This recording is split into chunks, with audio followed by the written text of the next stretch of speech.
Friends, good morning all of you. Friends, हमारा second chapter चल रहा था मात्रक एवं मापन।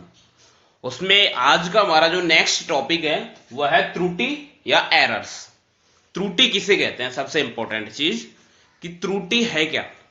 त्रुटि का मतलब जनरल बात में करूं, गलती। जैसे कोई भी राशि होती है, जैसे 1 किलो चीनी की बात हो, किसकी बात होती है? 1 किलो चीनी की बात होती है। 1 केजी चीनी, तो 1 केजी चीनी में कितने ग्राम होते हैं? 1000 ग्राम। 1 केजी में कितने ग्राम होते हैं? 1000 ग्राम। हम किसी दुकानदार के पास में 1 किलो चीनी लेने गए मान लीजिए, ठीक है, और दुकानदार ने हमको दे दी मान लीजिए 1005 ग्राम। 2-5 ग्राम एक्स्ट्रा दे देता है कई बार, तो ये भी त्रुटि है। या मान लीजिए इसकी जगह हमको 999 ग्राम दे दी, तो ये भी त्रुटि। तो वास्तविक मान तो कितना होता है?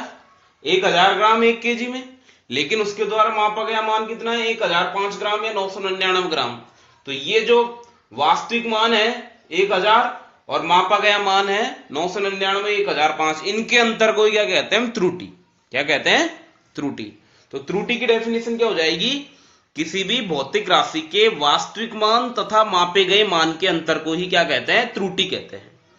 किसी भी भौतिक राशि के वास्तविक मान एवं मापे गए मान के अंतर को ही क्या कहते हैं? त्रुटि। वास्तविक मान तो कितना है? 1000 ग्राम, और मापा गया मान कितना है? मान लीजिए 1005 ग्राम है, तो अंतर कितना आ जाएगा? 1000 माइनस 1005, तो -5 ग्राम, ठीक है, और इसमें प्लस 1 ग्राम,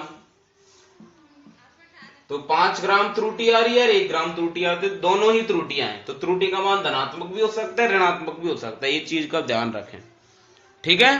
तो त्रुटि की डेफिनेशन क्या हो जाएगी? डेफिनेशन लिख देता हूं मैं। किसी भौतिक राशि के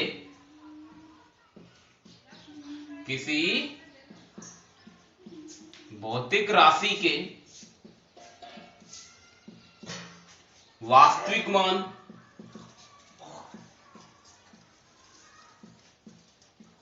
एवं मापे गए मान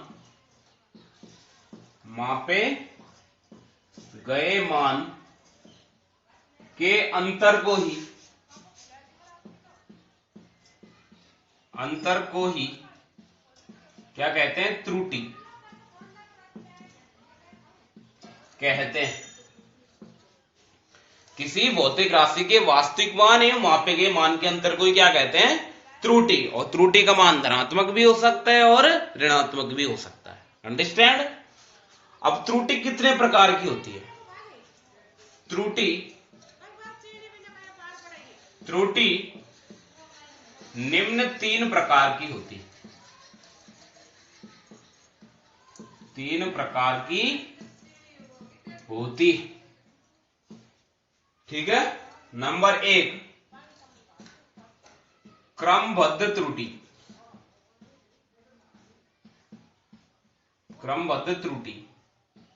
नंबर 2, क्रमबद्ध के बाद में आता है यादृच्छिक त्रुटि।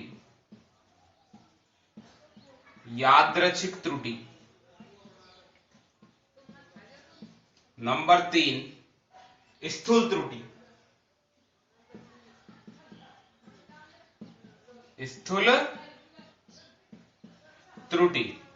ठीक है। त्रुटियां कितने प्रकार की होती है? मुख्यतः 3 प्रकार की, क्रमबद्ध त्रुटि, यादृच्छिक त्रुटि और स्थूल त्रुटि। कुछ और त्रुटियां होती है वो हम आगे पढ़ेंगे, लेकिन जो मेन टाइप्स होते हैं वो होते हैं क्रमबद्ध त्रुटि, यादृच्छिक त्रुटि और स्थूल त्रुटि। अब हम एक एक त्रुटि के विषय में पढ़ेंगे। सबसे पहले हम पढ़ेंगे क्रमबद्ध त्रुटियों के विषय में। क्रमबद्ध त्रुटि मिटा देता हूं मैं।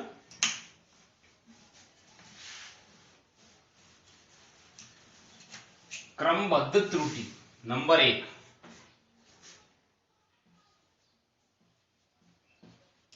क्रमबद्ध त्रुटि या त्रुटियां।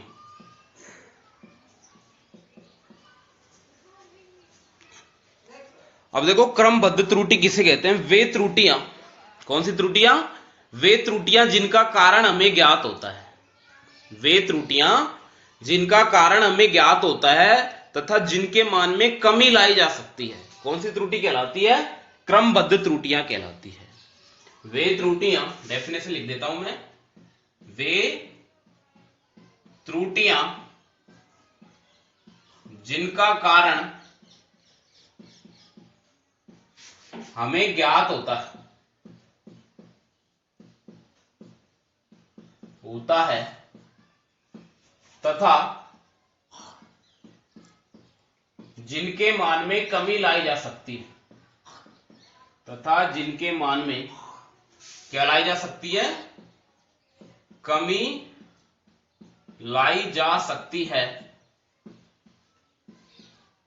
कौन सी त्रुटि कहलाती है? क्रमबद्ध त्रुटियां कहलाती है। क्रमबद्ध त्रुटियां कहलाती, ठीक है। वे त्रुटियां जिनका कारण हमें ज्ञात होता है तथा जिनके मान में कमी लाई जा सकती है, क्रमबद्ध त्रुटियां कहलाती है। अब क्रमबद्ध त्रुटियां भी निम्न प्रकार की होती है। ये त्रुटियां, कौन सी त्रुटियों की बात हो रही है? क्रमबद्ध त्रुटियों की। ये त्रुटियां निम्न प्रकार की होती, निम्न प्रकार की होती। नंबर 1 या ए डाल देता हूं मैं, यंत्रों के कारण त्रुटि। यंत्रों के कारण त्रुटि। अब देखो यंत्रों के कारण कैसी त्रुटि उत्पन्न होती है। फॉर एग्जाम्पल, हम द्रव्यमान का मेजर करते हैं, वजन का मेजर करते हैं, किसकी सहायता से? तराजू या ताकड़ी की सहायता से करते हैं कि नहीं? और आपने देखा होगा हमारे घरों में जनरली पाई जाने वाली ताकड़ी कैसी होती है? एक पालड़ा ऊंचा होता है, एक पालड़ा नीचे होता है, या उसमें बड़ा भरा हुआ होता है कि नहीं जनरली? तो वो ताकड़ियों में क्या होता है? वो गड़बड़ होती है ना पहले से। यदि उनकी सहायता से हम किसी भी द्रव्यमान को मेजर करेंगे तो गड़बड़ आएगी, सीधी सी बात है, त्रुटि उत्पन्न हो गई कि नहीं? तो वो यंत्रों की संरचना में ही त्रुटि है, उसकी बनावट में ही त्रुटि है।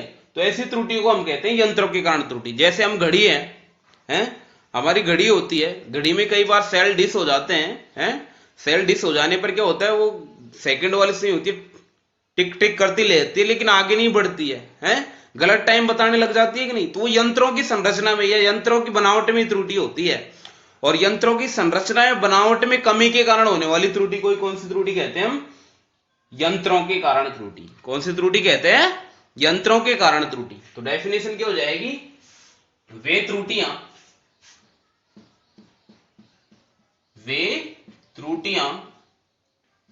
जो यंत्रों की संरचना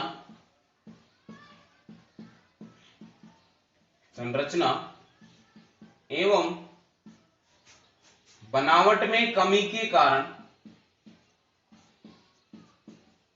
में कमी के कारण उत्पन्न होती है,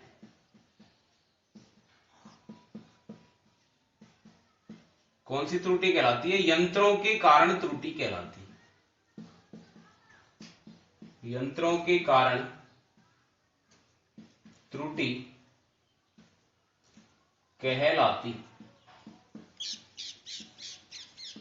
ठीक है। वे त्रुटियां जो यंत्रों की संरचना या बनावट में कमी के कारण उत्पन्न होती है, कौन सी त्रुटि कहलाती है? यंत्रों के कारण त्रुटि कहलाती है। नंबर बी, व्यक्तिगत त्रुटि। व्यक्तिगत त्रुटि।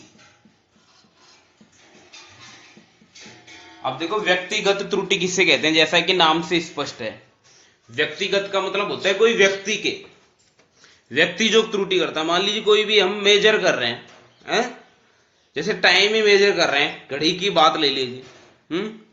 घड़ी में जैसे हम तो एक्यूरेट टाइम बताते हैं, कितने बज के कितने मिनट हो गए, 10:05 हो गए, 10:04 हो गए, 10:03 हो गए।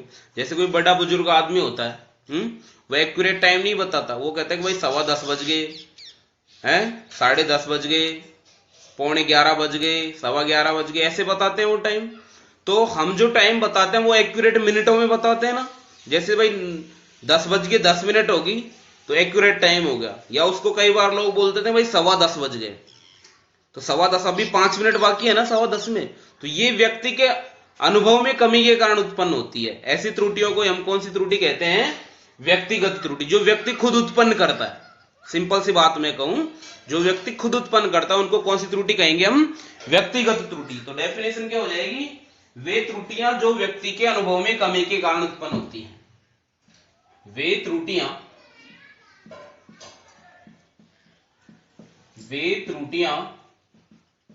जो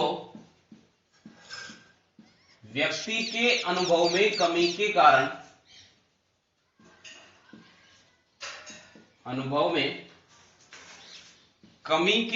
उत्पन्न होती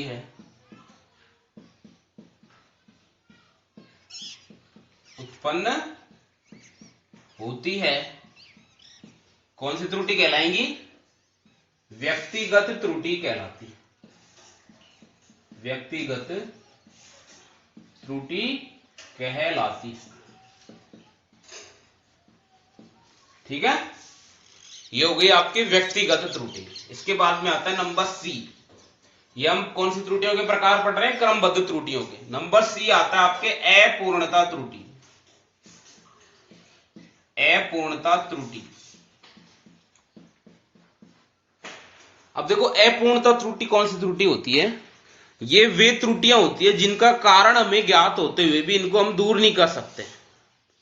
वे त्रुटियां जिनका कारण हमें ज्ञात होते हुए भी जिन्हें दूर नहीं किया जा सकता है, कौन सी त्रुटि कहलाती है? अपूर्णता त्रुटि कहलाती है। जैसे फॉर एग्जाम्पल, मैं जनरल एग्जाम्पल आपको देना चाहूं, जैसे किसी बर्तन में चाय भरी है, कोई कप है, चाय का कप है मान लीजिए, इसमें क्या भरी हुई है? चाय भरी हुई, गरम गरम चाय। अब इसका यदि हम टेम्परेचर मेजर कर रहे हैं, मान लीजिए मैंने अभी इसका टेम्परेचर मेजर किया, मान लीजिए 25 डिग्री सेल्सियस आ गया। कितना आ गया? 25 डिग्री सेल्सियस। अब 5 मिनट बाद में यदि मैं इसका टेम्परेचर मेजर करूंगा तो इसके टेम्परेचर में कमी आ जाएगी, ठंडी हो जाएगी ना चाय, वो हो जाएगा 20 डिग्री सेल्सियस। और 5 मिनट बाद में करूंगा तो 15 डिग्री सेल्सियस होगा कि नहीं? तो टेम्परेचर में समय के साथ साथ कमी आ रही है कि नहीं इसके में है? और समय के साथ साथ कमी आ रही है, तो हमने शुरू में मेजर किया, मान लो 25 डिग्री सेल्सियस हो गया। जस्ट 1 मिनट बाद में हमसे किसी ने पूछ लिया कि कितना मेजर किया आपने, हम दोबारा मेजर करेंगे तो 1 मिनट बाद में मान लीजिए 24 डिग्री सेल्सियस रह जाएगा।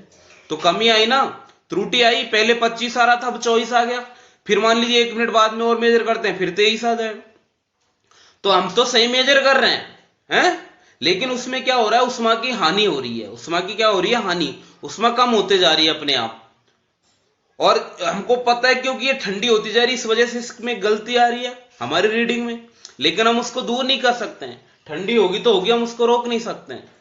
और ऐसी कमी हमको ध्यान है जिसको हम दूर नहीं कर सकते। ऐसी त्रुटि कौन सी त्रुटि कहलाती है? अपूर्णता त्रुटि। वे त्रुटियां जिनका कारण हमें ज्ञात होते हुए भी जिन्हें हम दूर नहीं कर सकते हैं, कौन सी त्रुटि कहलाती है? अपूर्णता त्रुटि कहलाती है। तो डेफिनेशन लिख देता हूं मैं, वे त्रुटियां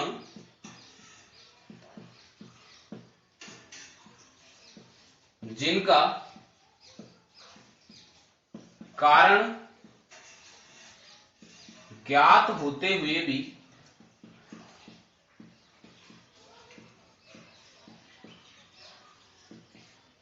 जिन्हें दूर नहीं किया जा सकता है। वे त्रुटियां जिनका कारण ज्ञात होते हुए भी जिन्हें क्या नहीं किया जा सकता है? दूर नहीं किया जा सकता है।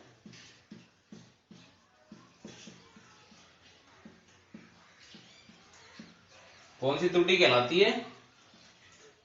अपूर्णता त्रुटि कहलाती है।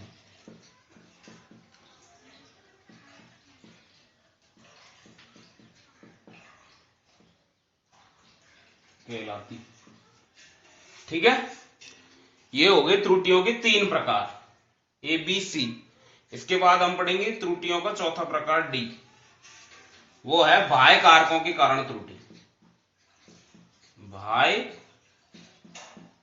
कारकों के कारण त्रुटि।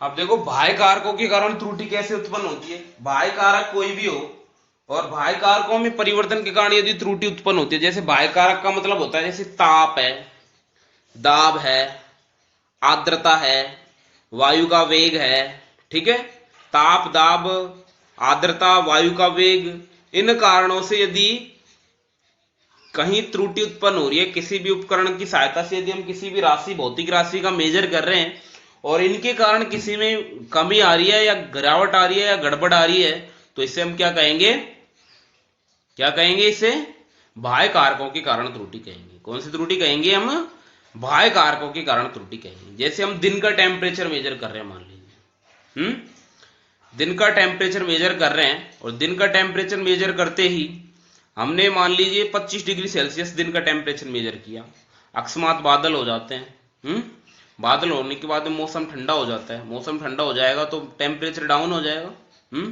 बरसात हो गई, आर्द्रता हो गई, आर्द्रता की टाइम टेम्परेचर और डाउन हो जाएगा, है। वायु का हम वेग मेजर कर रहे हैं, मान लीजिए वायु का वेग हमको माप ज्ञात करना है, तो वायु का वेग, यदि वायु स्लो चल रही है, तो वेग कम आएगा। मान लीजिए अकस्मात वायु का वेग तेज हो गया, आंधी आ गई, तो वेग क्या हो जाएगा, ज्यादा हो जाएगा। तो ये कारक है, ताप, दाब, दाब का मेजर कर रहे हैं, और इन चीजों का मेजर करने पर यदि इनमें परिवर्तन हो रहा है और इनमें परिवर्तन के कारण कहीं त्रुटि उत्पन्न हो रही है, तो ऐसी त्रुटि को हम कहेंगे बाह्य कारकों के कारण त्रुटि। बाह्य कारकों ताप, दाब, आर्द्रता, वायु का वेग आदि में परिवर्तन होने के कारण, आदि में परिवर्तन होने के कारण उत्पन्न होने वाली त्रुटि को ही कौन सी त्रुटि कहते हैं, हम बाह्य कारकों के कारण त्रुटि कहते हैं। कौन सी त्रुटि कहते हैं, बाह्य कारकों के कारण त्रुटि कहते हैं। तो डेफिनेशन लिख देता हूं मैं, बाह्य कारकों, बाह्य कारकों ताप, दाब, आर्द्रता, कॉमा वायु का वेग है, ताप, दाब, आर्द्रता, वायु का वेग, यदि इनमें समय भी हो सकता है, समय आदि में परिवर्तन के कारण, आदि में परिवर्तन के कारण उत्पन्न होने वाली त्रुटि को, होने वाली त्रुटि कौन सी त्रुटि कहलाती है, बाह्य कारकों के कारण त्रुटि कहलाती है। बाह्य कारकों के कारण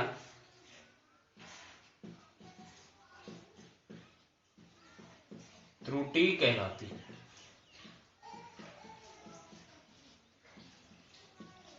ठीक है, ये कौन सी त्रुटि होगी, आपके क्रमबद्ध त्रुटियों के 4 प्रकार हो गए।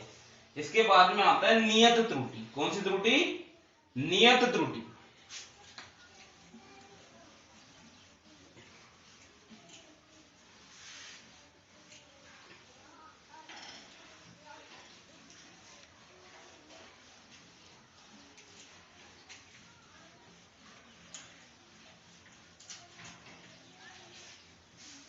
इसके बाद में आता है क्रमबद्ध त्रुटि का लास्ट प्रकार है, 5वां प्रकार, डीई, नियत त्रुटि। कौन सी त्रुटि, नियत त्रुटि। अब देखिए नियत त्रुटि होती क्या है। नियत त्रुटि, यदि मान लीजिए कोई भी राशि का हम मेजर कर रहे हैं, किसी भी राशि को हमने मेजर किया और मेजर करने पर बार बार वही त्रुटि की पुनरावृत्ति होती है। एक बार मेजर किया तो वही त्रुटि आ रही है, फिर हमने दोबारा ठीक ठाक किया, वापस उसको देखा कि कहां कमी हो सकती है, कहां नहीं कमी हो सकती है, फिर हमने मेजर किया, फिर भी वही त्रुटि आ रही है। फिर हमने सोचा एक बार दोबारा मेजर कर लेते हैं, तीसरी बार मेजर किया तब भी वही त्रुटि आ रही है, चौथी बार किया तब भी वही त्रुटि आ रही है। मतलब हमने सारा सिस्टम उसका चेक कर लिया, चेक करने के बाद में बार बार रीडिंग लेने पर भी हम देख रहे हैं कि वही त्रुटि आ रही है, तो ऐसी त्रुटि को हम कहते हैं नियत त्रुटि, जो हमेशा ही रहेगी उसमें, उसको हम दूर नहीं कर सकते हैं। तो ऐसी त्रुटि जो बार बार पुनरावृत्त होती है या बार बार उत्पन्न होती है, ऐसी त्रुटि को हम कौन सी त्रुटि कहते हैं, नियत त्रुटि कहते हैं। यदि किसी राशि के मापन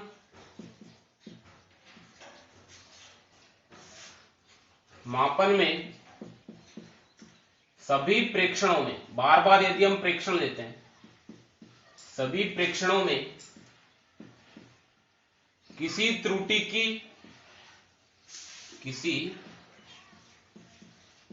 की पुनरावृत्ति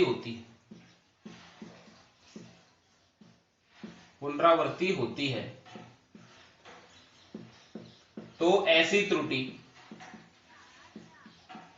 कौन सी त्रुटि कहलाती है? नियत त्रुटि कहलाती है। नियत त्रुटि कहलाती। ठीक है, ये आपके क्रमबद्ध त्रुटियां होगी। जितनी भी आपकी क्रमबद्ध त्रुटियां थी हमने बताया 5 थी क्रमबद्ध त्रुटि। कौन कौन सी? सबसे पहली यंत्रों के कारण त्रुटि, नंबर 2 कौन सी थी? व्यक्तिगत त्रुटि, नंबर 3 अपूर्णता त्रुटि, नंबर 4 बाह्य कारकों के कारण त्रुटि और नंबर 5 नियत त्रुटि।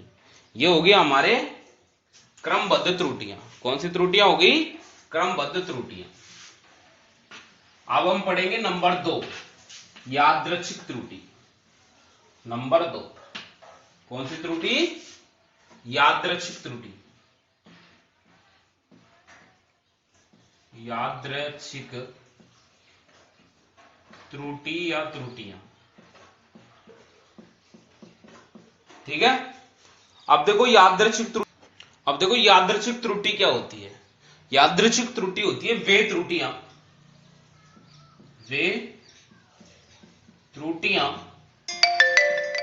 जो अत्यधिक भिन्नता के कारण उत्पन्न होती है। अत्यधिक भिन्नता के कारण उत्पन्न होती है। भिन्नता के कारण उत्पन्न होती है।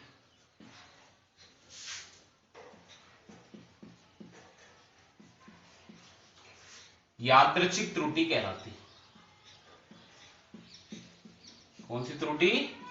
यादृच्छिक त्रुटि कहलाती है।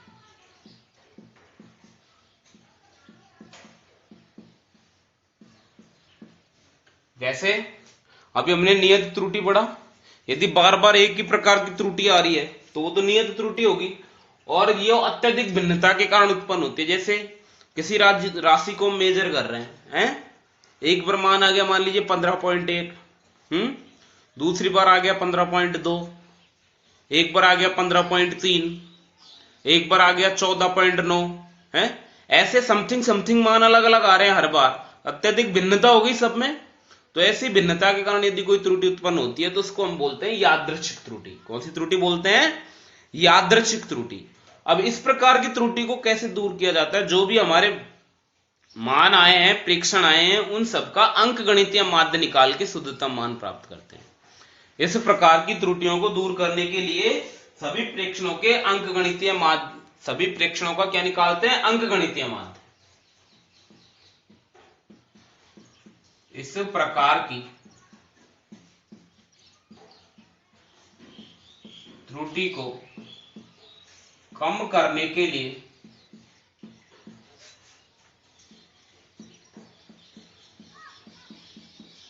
सभी प्रेक्षणों का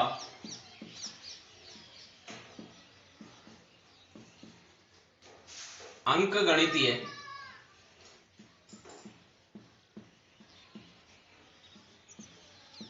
माध्य निकालकर शुद्धतम मान प्राप्त करते हैं। शुद्धतम मान प्राप्त करते हैं। ठीक है, इस प्रकार की त्रुटि को दूर करने के लिए सभी प्रेक्षणों का अंकगणितीय माध्य निकालकर शुद्धतम मान प्राप्त करते हैं। मैं मान लेता हूं कि माना किसी राशि के लिए दिए गए पाठ्यांक, माना किसी राशि के पाठ्यांक या प्रेक्षण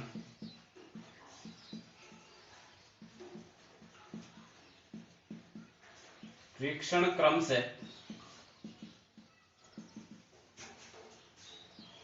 A1, A2, A3 ... AN कितने प्रेक्षण हो सकते हैं? AN है। तो उस राशि का शुद्धतम मान निम्न होगा। क्या होगा? ए बार या ए माध्य। माध्य निकालने के लिए हम क्या करेंगे? जितने भी मान आए थे उन सब मानों को जोड़ के माध्य निकाल देंगे। जैसे n मान लिया हमने, तो a1 plus a2 plus a3 plus dot dot dot plus an बटे n, ये आ जाएगा माध्य मान। ठीक है, सबको तो हम लिख नहीं सकते हैं, और एक मान यदि हम लिखेंगे तो कौन सा मान लिखेंगे? ये शुद्धतम मान आ जाएगा। सबको जोड़ के, जैसे n 7 रीडिंग लिए हमने, तो सातों को जोड़ के 7 का भाग दे देंगे तो वो हमारा माध्य मान आ जाएगा। ठीक है, या इसको हम लिख सकते हैं या a माध्य या a बार बराबर एल्जेब्रिक सम i बराबर 1 से लेके n, 1 बटे n तो कॉमन आ ही जाएगा ai। ऐसे भी हम इसको लिख सकते हैं। ठीक है, तो ये कौन सी त्रुटि होगी? आपके यादृच्छिक त्रुटि होगी। कौन सी त्रुटि होगी? यादृच्छिक त्रुटि। इसके बाद आता है आपके नंबर 3, तीसरी त्रुटि हमने पढ़ी थी स्थूल त्रुटियां। कौन सी त्रुटि? स्थूल त्रुटियां।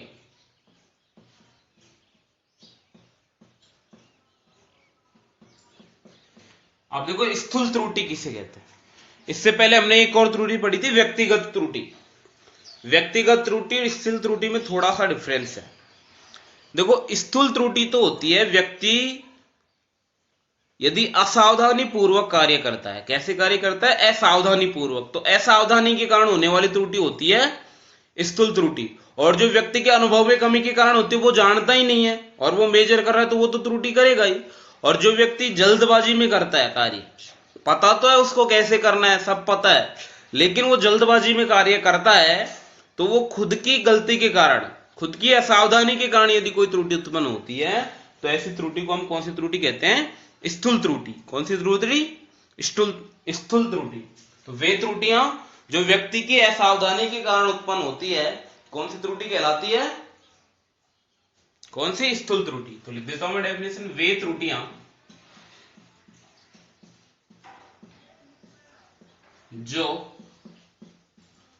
व्यक्ति की असावधानी के कारण उत्पन्न होती है।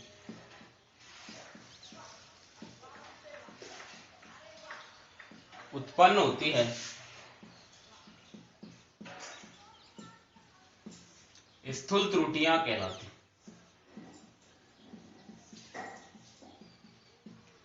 स्थूल त्रुटियां कहलाती। ठीक है,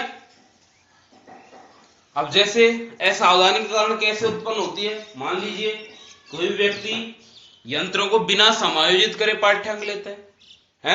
जैसे मैंने ताकड़ी का एग्जांपल लिया। पालड़ा यदि किसी का ऊपर नीचे होता है, तो हम क्या करते हैं? पहले उनको लेवल में लाते हैं, समायोजित करते हैं, तो समायोजित करने के बाद में उनका पाठ्यांक हम लेते हैं। तो यदि वो बिना समायोजित किए पाठ्यांक लेता है तो गलती हो जाएगी। ठीक है, तो ये निम्न कारणों से उत्पन्न होती है। ये निम्न कारणों से उत्पन्न होती है।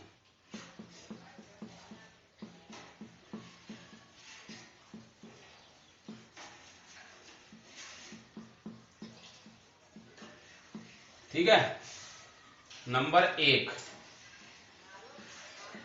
यंत्रों को समायोजित किए बिना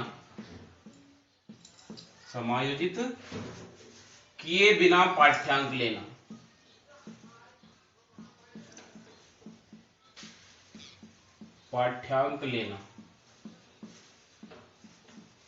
है, यंत्रों को यदि हमने समायोजित नहीं किया, समायोजित किए बिना यदि पाठ्यांक ले लिया, तो वो गलत हो जाएगा, त्रुटि हो जाएगी। गलत तरीके से पाठ्यांक लेना, गलत तरीके से पाठ्यांक लेना।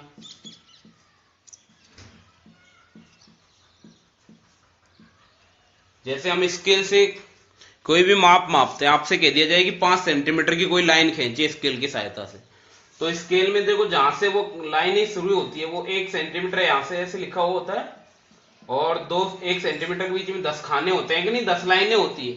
और यदि हम वहां से नाप के जहां से स्केल शुरू होता है, जहां से जैसे ये कोई स्केल है, तो स्केल में काउंटिंग यहां से शुरू होती है, थोड़ा सा किनारा ऐसे ही बचा रहता है। तो यदि हम यहां से पूरे स्केल को यहां से लेके यहां तक नापेंगे तो थोड़ी सी त्रुटि आ जाएगी। हमको कहां से मापना है, जहां से खाने शुरू होते हैं वहां से मापना है। तो गलत तरीके से यदि हम पाठ्यांक लेंगे तब भी गलती उत्पन्न हो जाती है। नंबर 3, यदि पाठ्यांक लिखते समय गलती कर देना, पाठ्यांक लिखते समय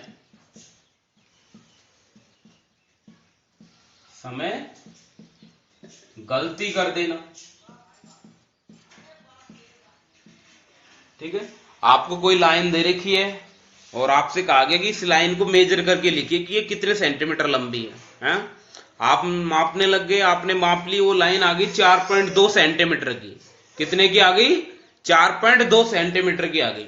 अब आपको उसको लिखना है, लिखने में आपने मान लीजिए उसको 4.1 लिख लिया या 4.3 लिख दिया या 4.0 लिख दिया, तो वो कौन सी गलती हो जाएगी? पाठ्यांक लिखते समय गलती कर देना, ठीक है। आपने मापा तो सही है लेकिन लिखते समय गलत लिख दिया, तो ये ऐसी कौन सी त्रुटि हो जाएगी? स्थूल त्रुटि। एक और कारण हो सकता है, यदि आप कोई चीज की गणना कर रहे हो और गणना के समय पाठ्यांक गलत लिख दिया, गणना के समय पाठ्यांक गलत लिखना,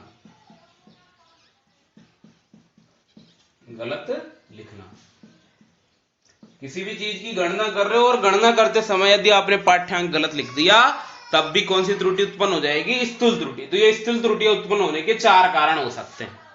वे त्रुटियां जो व्यक्ति की असावधानी के कारण उत्पन्न होती है स्थूल त्रुटि कहलाती है, ठीक है। इनके ये कारण, तो ये हमारे त्रुटि होगी और त्रुटियों के मुख्य प्रकार हो गए, ठीक है। Today's class over. चैनल को लाइक और सब्सक्राइब जरूर करें।